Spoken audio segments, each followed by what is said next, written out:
जय हिंद दोस्तों, बहुत बहुत स्वागत है आप सभी का गवर्नमेंट जॉब फैक्ट्री के करंट अफेयर सेशन में। दोस्तों आज हम लोग वीकली करंट अफेयर देखने वाले हैं, जिसमें हम लोग बात करने वाले हैं बहुत ही वेरी इंपॉर्टेंट क्वेश्चंस के बारे में। जी हाँ दोस्तों, एक सप्ताह में यानी पर डे बहुत सारे क्वेश्चन आप देखेंगे तो 15 से 20 क्वेश्चन होते हैं। तो हम पूरे वीक में जो वेरी इंपॉर्टेंट है, जो एग्जामिनेशन में एकदम आने के चांसेस है, उसी क्वेश्चन को लेने वाले हैं। तो अगर आप किसी भी एग्जामिनेशन की तैयारी कर रहे हैं तो वीडियो को बिना स्किप करके देखिएगा, ताकि जो भी मोस्ट इंपॉर्टेंट क्वेश्चन है, मतलब एक सप्ताह में देखा जाए तो पर डे के हिसाब से अगर 15 क्वेश्चन है तो एक सप्ताह में आप देखेंगे 100 से ऊपर ही क्वेश्चन हो जाता है। तो आपको लगभग सिर्फ वो क्वेश्चंस देखने जो काफ़ी इंपॉर्टेंट है एग्जामिनेशन में आने वाले। तो आइए हम लोग शुरुआत करते हैं। देखिए सबसे पहला क्वेश्चन है आपके सामने, when is global plastic overshoot day is celebrated in 2023, यानी 2023 में ग्लोबल प्लास्टिक ओवरशूट दिवस कब मनाया गया।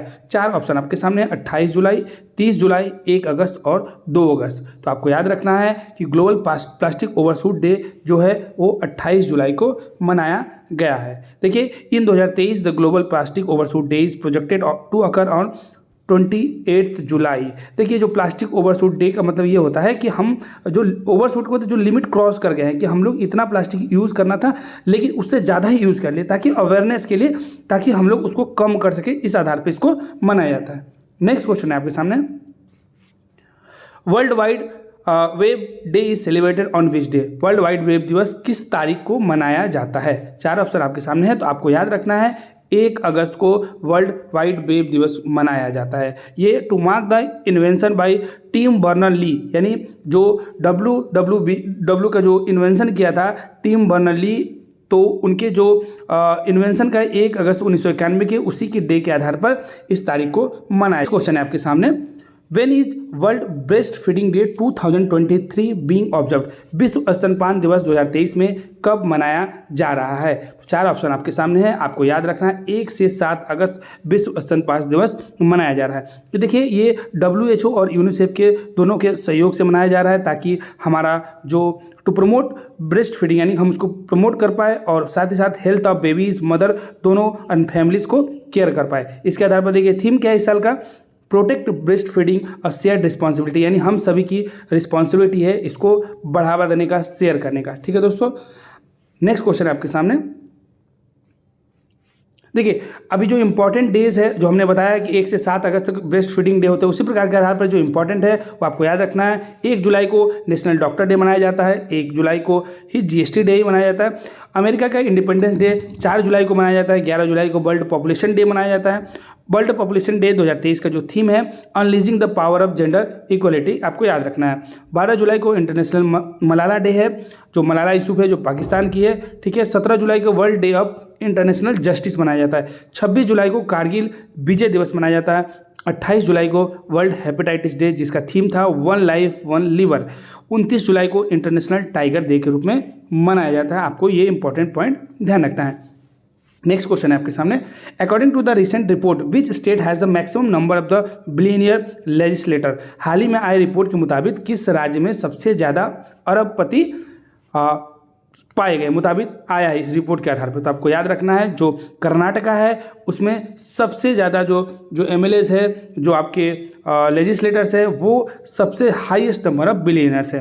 तो आपको ये पॉइंट भी ध्यान रखना है। ठीक है, ये देखिए report made by association of democratic reform, यानी ADR के द्वारा ये रिपोर्ट बनाया गया है। नेक्स्ट क्वेश्चन है आपके सामने, which state UT says saw the highest number of death due to rabies in the country in 2022 में रेबीज के कारण सबसे अधिक मौत किस राज्य में हुई। तो आपको याद रखना है जो दिल्ली है उसमें सबसे अधिक मौत देखने को मिला है, यानी दिल्ली हाईएस्ट नंबर जो उसका है 48 डेथ हुआ है, वेस्ट बंगाल में 38 हुआ है और आंध्र प्रदेश, कर्नाटक, महाराष्ट्र में 29 डेथ हुआ है। वर्ल्ड रेबीज डे की बात करें तो 28 सितंबर को हर साल वर्ल्ड रेबीज डे मनाया जाता है। थीम की बात करें तो रेबीज 1 हेल्थ 0 डेथ 2022 का थीम रहा है। तो आपको याद रखना है सबसे ज़्यादा दिल्ली में ये हुआ है। नेक्स्ट क्वेश्चन है आपके सामने, which city will become country's first septic tank free city. कौन सा शहर देश का पहला स्पैटिक टैंक मुक्त शहर बना है। तो आपको याद रखना है जो नवी मुंबई है वो देश का पहला सेप्टिक टैंक मुक्त शहर बन गया है 100% हाउस होल्ड में। ठीक है, टॉयलेट के साथ। ठीक है दोस्तों, आपको ये याद रखना है। नेक्स्ट क्वेश्चन है आपके सामने, Micron is the is set to establish India's first semiconductor plant in which state, यानी माइक्रोन जो है भारत का पहला सेमीकंडक्टर संयंत्र किसी राज्य में स्थापित के लिए तैयार है, वो कौन सा राज्य है आपको बताना है। तो आपको याद रखना है ये जो माइक्रोन कंपनी है ये सेमीकंडक्टर जो गुजरात में स्थापित किया करके लगभग हो चुका है। तो India first semiconductor plant established हुआ है कहाँ पे, तो आपको याद रखना है गुजरात में। इन्वेस्टमेंट इस पर 2.7 बिलियन का किया गया है और जो हमारा पहला जो अपना भारत का खुद का चिप बन के रेडी हो जाएगा वो 2024 दिसंबर तक ये बन के रेडी हो जाएगा। नेक्स्ट क्वेश्चन है आपके सामने, when was project tiger and elephant started, यानी प्रोजेक्ट टाइगर और प्रोजेक्ट एलिफेंट को कब स्टार्ट किया गया था। देखिए दोनों अलग अलग है और तो आपको याद रखना है कि 1973 में प्रोजेक्ट टाइगर को स्टार्ट किया गया था और प्रोजेक्ट एलिफेंट को 1992 में स्टार्ट किया गया था, यानी ऑप्शन सी। आपको याद रखना है प्रोजेक्ट टाइगर हो 1973 में एंड प्रोजेक्ट एलिफेंट है 1992 में। देखिए इस क्वेश्चन को लेने का मकसद सिर्फ इतना था कि अब जो गवर्नमेंट ने project tiger and project elephant दोनों को मर्ज कर दिया, मर्ज करके एक नया डिवीजन दिया, project tiger and elephant division. ये जो किया है वो union ministry of environment forest and climate change के द्वारा किया गया है। इस मंत्रालय के जो मिनिस्टर है भूपेंद्र यादव है, आपको याद रखना है। नेक्स्ट क्वेश्चन है आपके सामने, मालाबार नदी महोत्सव किस राज्य में शुरू किया गया है। 4 ऑप्शन आपके सामने है, तो आपको याद रखना है जो मालाबार नदी महोत्सव वो केरला में शुरू किया गया है। ठीक है दोस्तों, इन केरला द 9th एडिशन इसमें मालाबार का मनाया जा रहा है। 10 कंट्री इसमें भाग ले रहे हैं, US, UK, Israel, Kazakhstan and South Africa are also participating in this event. Next question आपके सामने, किस राज्य के मानकुराड आम को जीआई टैग मिला, which state Mankurad mango has got GI tag. तो आपको याद रखना है ये जो आम है मानकुराड ये गोवा का है जिसको हाल ही में जीआई टैग दिया गया है। ठीक है दोस्तों, जीआई टैग देखिए ये हमारा जो ज्योग्राफिकल इंडिकेशन गुड्स एक्ट 1999 के आधार पर दिया जाता है by the ministry of commerce and industry के द्वारा ये जीआई टैग दिया गया है। नेक्स्ट क्वेश्चन आपके सामने, फीफा महिला विश्व कप 2023 किस देश में शुरू किया गया। 4 ऑप्शन आपके सामने है। देखिए in which country the FIFA women's world cup 2023 started. तो आपको याद रखना है ये इस बार न्यूजीलैंड एंड ऑस्ट्रेलिया यानी बी एंड सी ऑप्शन दोनों में इस बार स्टार्ट साथ में होगा। ठीक है, 2023 में ऑस्ट्रेलिया एंड न्यूजीलैंड। 2019 की बात करें तो फीफा महिला विश्व कप फ्रांस में हुआ था, चैंपियन यूएसए था और रनर अप था नीदरलैंड। तो याद रखना दोस्तों, अगर वीडियो पसंद आ रहा होगा तो वीडियो को लाइक कर दीजिएगा और चैनल को सब्सक्राइब कर लीजिएगा।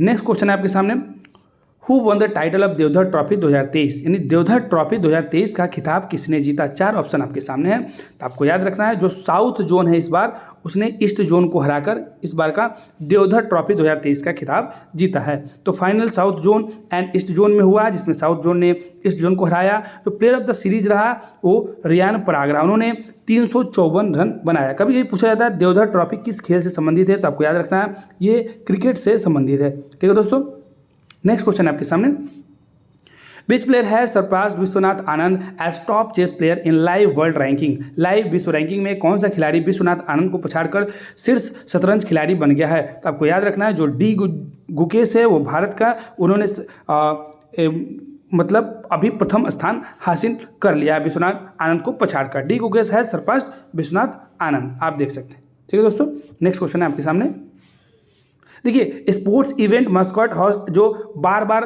क्वेश्चन आता है जो इंपॉर्टेंट हमने लिया है जो इस बार अभी 2023 में हुआ है। देखिए एशियन एथलेटिक्स चैंपियनशिप जो कि उसका मास्कॉट था द हनुमान और ये होस्ट किया है थाईलैंड ने, आपको याद रखना। खेलो इंडिया यूनिवर्सिटी गेम 2023 जिसका मास्कॉट था जीतू, उसको 12 सिंगा का नाम है जीतू और होस्ट किया है यूपी ने। तो आपको याद रखना है यूपी में खेलो इंडिया यूनिवर्सिटी गेम हुआ है। खेलो इंडिया यूथ गेम 2023 उसका जो मास्कॉट था आशा था जो चीता का नाम था, होस्ट मध्य प्रदेश ने किया है। कॉमनवेल्थ गेम 2022 जो हुआ था उसका मास्कॉट था पेरी द बुल, होस्ट था बर्मिंघम यूके में हुआ था, यूनाइटेड किंगडम में। 5th main hockey world cup 2023 जिसका मास्कॉट था ओली यानी ओली रेडली शेल्टर यानी जो कछुआ का नाम था, होस्ट इंडिया ने किया है, आपको याद रखना है। नेक्स्ट क्वेश्चन है आपके सामने, 5वें विश्व कॉफी सम्मेलन 2023 की मेजबानी कौन सा देश कर रहा है, यानी which country to host 5th world coffee conference 2023। तो देखिए आपको कंफ्यूज नहीं होना है, अक्सर कॉफ़ी सबसे ज़्यादा जो होता है उसके आधार पर आपको टिक नहीं करना, आपको ध्यान रखना है जो इंडिया है, इंडिया में 2023 में कॉफ़ी सम्मेलन हुआ है। तो India is set to host the 5th world coffee conference वो कि बेंगलुरु में होने वाला है। तो थीम क्या है, sustainability through circular economic and regenerative agriculture. Brand ambassador की बात करें तो रोहन बोपन्ना जो है इस कॉन्फ्रेंस के ब्रांड एम्बेसडर है। नेक्स्ट क्वेश्चन है आपके सामने, who was recently honoured with Lokmanya Tilak national award. हाल ही में किसे लोकमान्य तिलक नेशनल अवार्ड 2023 से सम्मानित किया गया है। 4 ऑप्शन आपके सामने है, तो आपको याद रखना है हमारे जो देश के पीएम है, पीएम श्री नरेंद्र मोदी जी को लोकमान्य तिलक नेशनल अवार्ड 2023 से इनको सम्मानित किया गया है, जो कि death anniversary of Lokmanya Tilak का उसमें दिया गया है। ठीक है, who is the current union cabinet secretary of India. Bharat के वर्तमान केंद्रीय कैबिनेट सचिव कौन है, तो आपको याद रखना है जो राजीव गौबा जी हैं वो भारत के वर्तमान कैबिनेट सचिव हैं। ठीक है दोस्तों, इनका 1 साल के लिए इनका जो टेन्योर है वो और बढ़ा दिया गया है union cabinet secretary Rajiv Gauba ji का। नेक्स्ट क्वेश्चन आपके सामने, देखिए लेटेस्ट अपॉइंटमेंट में आपको याद रखना है अभी जो डीजी है, डायरेक्टर जनरल ऑफ आरपीएफ है, वो मनोज यादव बने हैं और डीजी ऑफ कोस्ट गार्ड जो है वो राकेश पाल बने हैं। डीजी ऑफ बीएसएफ की बात करें तो नितिन अग्रवाल बने हैं और जो जीएसआई है यानी जियोलॉजिकल सर्वे ऑफ इंडिया के जगन्नाथ प्रसाद बने हैं एंड सीबीआई के जो न्यू डायरेक्टर बने हैं वो प्रवीण सूद बने हैं। ये काफ़ी इंपॉर्टेंट है, न्यू सीबीआई डायरेक्टर। ठीक है दोस्तों, नेक्स्ट क्वेश्चन है आपके सामने, what is Akira which was in news recently. हाल ही में खबरों में रही अकीरा क्या है, तो आपको याद रखना है जो अकीरा है एक प्रकार का रैंसमवेयर है जो कि हमारे कंप्यूटर सिस्टम में जो घुसता है और उसको पूरा तरीके से अपने कंट्रोल में कर लेता है। ठीक है दोस्तों, इसका जो फाइल एक्सटेंशन है .अकीरा होगा। ठीक है, ये इनक्रिप्ट कर देता है डाटा को और अपने सारे चीज़ को अपने हिसाब से कंट्रोल करने लगता है, तो एक प्रकार का वायरस है। नेक्स्ट क्वेश्चन है आपके सामने, who has handed over the first radio frequency seeker of Akash to DRDO. Akash की पहली रेडियो फ्रीक्वेंसी आरएफ सीकर को डीआरडीओ को किसने सौंपा, तो 4 ऑप्शन आपके सामने हैं। तो आपको याद रखना है जो बीडीएल कंपनी है, जो बीडीएल कंपनी है उन्होंने इसको डीआरडीओ को सौंपा, यानी भारत डायनामिक लिमिटेड जो हैंड ओवर किया है इसको रेडियो फ्रीक्वेंसी आरएफ को आकाश में जो यूज़ होगा वो डीआरडीओ को सौंप दिया है। आकाश मिसाइल की बात कर ले तो air to surface ballistic missile है, आपको याद रखना है, यानी एयर से इसको बेसिकली एयरफोर्स के द्वारा इसको यूज़ किया जाता है। किस राज्य सरकार ने अमृत वृक्ष आंदोलन ऐप लॉन्च किया, which state government has launched Amrit Vriksh Andolan app. 4 option आपके सामने हैं, उत्तर प्रदेश, उत्तराखंड, आसाम एंड गुजरात। आपको याद रखना है जो आसाम सरकार ने इस ऐप को लॉन्च किया है अमृत वृक्ष आंदोलन। इसका जो एम है वो है 1 करोड़ जो प्लांट्स को उसको एक ही देने यानी सिंगल डे सितंबर में इसको लगाना, ताकि to boost the green economy, यानी ग्रीन इकोनॉमी को बूस्ट करने के लिए और ग्लोबल वार्मिंग से फाइट करने के लिए, उनको हेल्प करने के लिए ये असम सरकार के द्वारा इनिशिएटिव ऐप को लॉन्च किया गया है। नेक्स्ट क्वेश्चन आपके सामने है, द मोबाइल ऐप राजमार्ग यात्रा किस प्राधिकरण द्वारा लॉन्च किया गया है। 4 ऑप्शन आपके सामने हैं। द मोबाइल ऐप जो राजमार्ग यात्रा है वो NHAI national highway authority of India के द्वारा इसको लॉन्च किया गया है, ताकि सही समय पे सही चीज़ें जो NHAI जो अपना नेशनल हाईवे है उसके रिलेटेड सारी चीज़ें आपको अच्छे से बताया जाए, एक ही जगह पे आपको सब कुछ उपलब्ध हो। ठीक है, नेक्स्ट क्वेश्चन है आपके सामने, national commission for protection of child rights has developed मासी पोर्टल फॉर होम। राष्ट्रीय बाल अधिकार संरक्षण आयोग ने किसके लिए मासी पोर्टल विकसित लॉन्च किया। 4 ऑप्शन आपके सामने हैं, वुमेन के लिए, चिल्ड्रंस के लिए, एल्डर्स के लिए, ट्रांसजेंडर्स के लिए। आपको याद रखना है ये चिल्ड्रंस के लिए ये मासी पोर्टल लॉन्च किया है राष्ट्रीय बाल अधिकार संरक्षण आयोग, यानी national commission for protection of child rights. देखिए इसका जो ये है ताकि ये जो justice care protection child act है 2015 के तहत इसको, ताकि जो भी रियल टाइम मॉनिटरिंग हो पाए, चिल्ड्रन जो चाइल्ड केयर इंस्टीट्यूशन है उनका इंस्पेक्शन सही समय पे हो पाए, वो जो मैकेनिज्म के आधार पे काम करे वो सारी चीज़ें वो देख पाए, इसलिए मासी पोर्टल का लॉन्च किया गया है फॉर चिल्ड्रंस के लिए। ठीक है, अच्छे तरीके से इसको देखिए। ये भी है कि जो care of protection of children act 2015 इसके आधार पर ये कहा गया है कि at least 1 child welfare committee in each district, एक डिस्ट्रिक्ट में एक चाइल्ड वेलफेयर कमीशन होना ही चाहिए। तो दोस्तों ये था मोस्ट इम्पॉर्टेंट 21 क्वेश्चन जो लास्ट 1 से 6 अगस्त के बीच में था। क्वेश्चन तो 100-150 से ऊपर है, लेकिन ये वो इंपॉर्टेंट क्वेश्चन है जिससे आपको क्वेश्चन एग्जामिनेशन में देखने को मिल सकता है।